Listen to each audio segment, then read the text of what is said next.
Welcome to Build Strong Habits podcast channel. This is an audio podcast, so take your eyes off the screen, sit back, relax, and listen. All right, ready to step into the ring? Let's do it. Today, we're going deep, tracing boxing's wild ride. From those legendary rivalries in the Golden Age to, well... To the spectacle of influencer boxing, right? Exactly.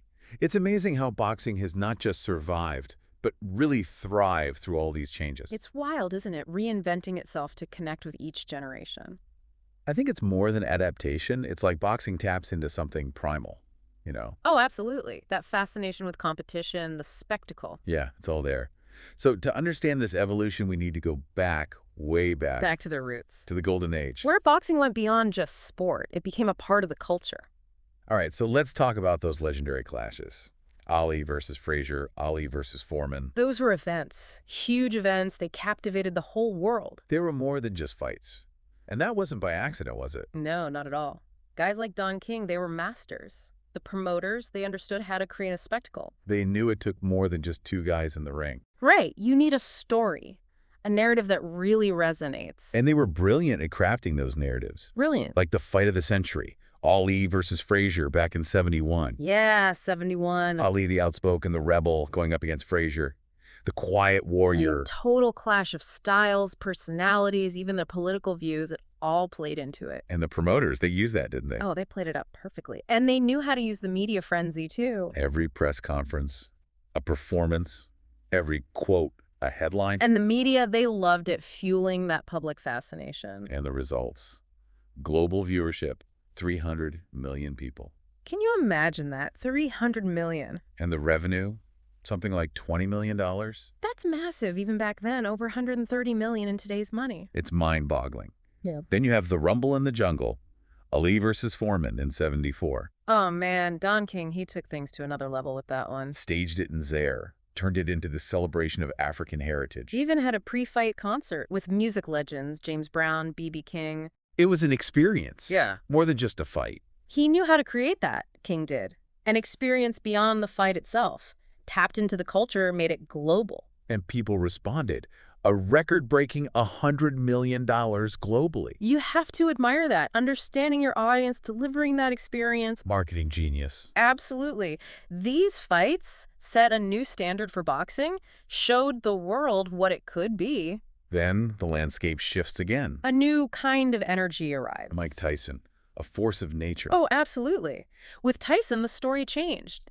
He was the story. That raw power, unpredictable, even his past, it all added to the fascination. People wanted to see what he'd do next. He didn't need the elaborate storylines, the rivalries. No, Tyson was the spectacle, the main attraction. And this shift happened as pay-per-view was rising, right? Exactly right. Tyson's fights, they were some of the first to really use pay-per-view. Scarcity, exclusivity. People were willing to pay a premium to see him. And they paid a lot. That infamous rematch with Holyfield in '97. The ear bite, oh man. Over $100 million just from pay-per-view. Controversial, yeah, but it cemented his place in boxing history, and it showed the power of marketing a personality. A turning point for the business of boxing. For better or for worse. Boxing had reached incredible heights by then, both the spectacle and the money. It had. But things were about to change, weren't they? They were, but we'll have to wait to hear about that after the break. Right, we'll pick up the story there. Things were definitely changing. You know, even with Tyson dominating, you could see the cracks starting to show. So, like, what led to this decline? I mean, we were just talking about all the money, the global audiences. Yeah. How does boxing lose its grip from there?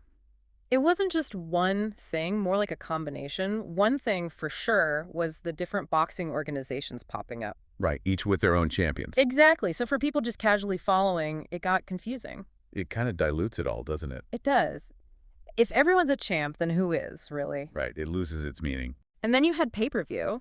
It brought in the big bucks for the big names, sure. Wow. But it priced a lot of people out, made boxing less accessible to the everyday fan. So you've got this perfect storm brewing, a confusing scene, fans can't afford to watch as easily. Anything else? Well, the UFC came onto the scene right around then, and that was a direct competitor. A whole different kind of fighting. Oh, yeah. faster paced, more, I don't know, visceral maybe? More tense? Yeah, and with a clear ranking system, it really appealed to younger people. People looking for that intense, straight-up competition. Exactly. And while boxing was, I guess, struggling to adapt, the UFC was innovating, building a fresh brand. So boxing's kind of on the ropes, it's future uncertain, Right. and then bam, this resurgence out of nowhere. Influencer boxing. It's a funny thing, isn't it? Just when you think boxing's fading away, Whole new generation swoops in. fluent in social media, online content, they breathe new life into the whole sport. It's like they cracked the code. Yeah. How to reach an audience that traditional boxing just couldn't. It all started with a couple YouTubers, KSI and Joe Weller. I remember hearing about that. 2018, their fight streamed on YouTube. Huge online audience. I guess it showed there was an appetite for this kind of thing. Oh, there was. And it was raw, unpolished. These weren't pros. There were guys you felt like you knew, just from YouTube. And that was the key. Accessibility. They were relatable, entertaining, easy to find online. Golding those communities, bringing their followers along for the ride. Into the ring with them. And then you've got KSI and Logan Paul taking it to a whole new level. Oh, yeah, their rivalry. It wasn't just in the ring. It was all over social media. Trash talk, training videos. Behind the scenes stuff, they knew how to build anticipation. Masterfully orchestrated. Really, it was. They used the power of social media perfectly, created a narrative that went way beyond just the fight. And the pay-per-view numbers, they weren't lying. Millions in revenue. It was a wake-up call for the boxing world, you could say, Showed them a new era was here. where personality, being online, those were just as important as the actual boxing skills. And from this whole wave, probably the most interesting figure, Jake Paul. Oh, Jake Paul, yeah. He's something else. He's polarizing, you're right. Love him or hate him, he's had an impact. He's a brilliant marketer, self-promotion, he's got that down. He knows how to get people talking, that's for sure. Savvy businessman, he's used his fame to build this whole boxing career. And he's not afraid to challenge the status quo. And he can back it up in the ring, too. Not just hype. He's got the skills, definitely. An impressive record. He's strategic about it, who he fights, picking fights that'll get the most attention. Calculated, yeah. And it's working. He's raking it in on pay-per-view. And he keeps fighting tougher opponents. And then there's this upcoming fight, right? Jake Sure. Paul versus Mike Tyson. Oh, yeah, a clash of the eras. The old guard versus the new wave. It's caught everyone's attention, even people who don't usually watch boxing. It really has. It's proof that boxing, it still has this appeal. And the power of influencer marketing, it's undeniable. The hype is real.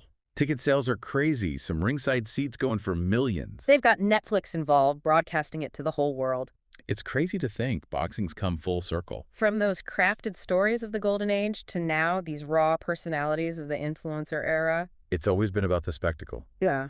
capturing people's imaginations. This fight, this clash of eras, it's the perfect example of that.